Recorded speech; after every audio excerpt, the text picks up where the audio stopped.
Chapter 18. Abraham's Celestial Visitors. Yahweh appeared to him by the oaks of Mamre, as he sat in the tent door in the heat of the day. He lifted up his eyes and looked, and saw that 3 men stood opposite him. When he saw them, he ran to meet them from the tent door, and bowed himself to the earth, and said, "My Lord, if now I have found favor in your sight, please don't go away from your servant. Now let a little water be fetched.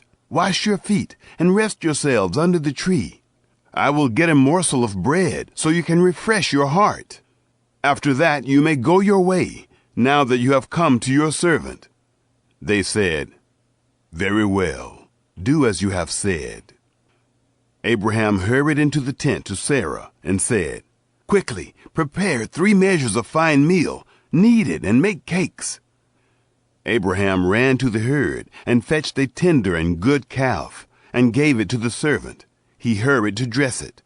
He took butter, milk, and the calf which he had dressed and set it before them. He stood by them under the tree, and they ate. Sarah laughs at the promise.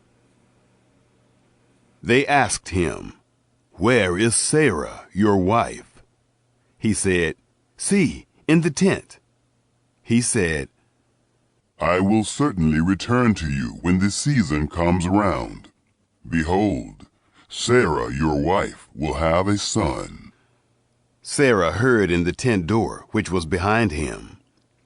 Now Abraham and Sarah were old, well advanced in age. Sarah had passed the age of childbearing. Sarah laughed within herself, saying, "After I have grown old, will I have pleasure, my Lord being old also?" Yahweh said to Abraham, "Why did Sarah laugh, saying, 'Will I really bear a child, yet I am old?' Is anything too hard for Yahweh? At the set time I will return to you, when the season comes round, and Sarah will have a son." Then Sarah denied, saying, "I didn't laugh," for she was afraid. He said, "No, but you did laugh." Abraham begs for Sodom. The men rose up from there and looked toward Sodom. Abraham went with them to see them on their way.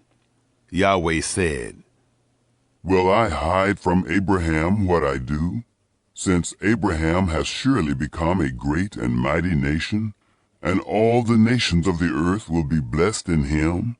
For I have known him, to the end that he may command his children and his household after him, that they may keep the way of Yahweh, to do righteousness and justice, to the end that Yahweh may bring on Abraham that which he has spoken of him."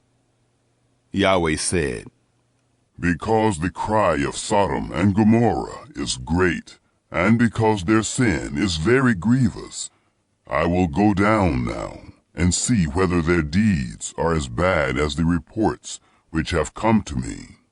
If not, I will know." The men turned from there and went toward Sodom. But Abraham stood yet before Yahweh. Abraham drew near and said, "Will you consume the righteous with the wicked? What if there are 50 righteous within the city? Will you consume and not spare the place for the 50 righteous who are in it? Be it far from you to do things like that, to kill the righteous with the wicked, so that the righteous should be like the wicked. May that be far from you. Shouldn't the judge of all the earth do right?" Yahweh said, "If I find in Sodom 50 righteous within the city, then I will spare all the place for their sake." Abraham answered, "See now, I have taken it on myself to speak to the Lord. Who am I but dust and ashes? What if there will lack 5 of the 50 righteous? Will you destroy all the city for lack of 5? He said, I will not destroy it, if I find 45 there. He spoke to him yet again and said, What if there are 40 found there? He said, I will not do it for the 40's sake. He said, Oh, don't let the Lord be angry, and I will speak. What if there are 30 found there? He said, I will not do it if I find 30 there. He said, See now, I have taken it on myself to speak to the Lord. What if there are 20 found there? He said, I will not destroy it for the 20's sake. He said, Oh, don't let the Lord be angry, and I will speak just once more. What if 10 are found there? He said, I will not destroy it for the 10's sake.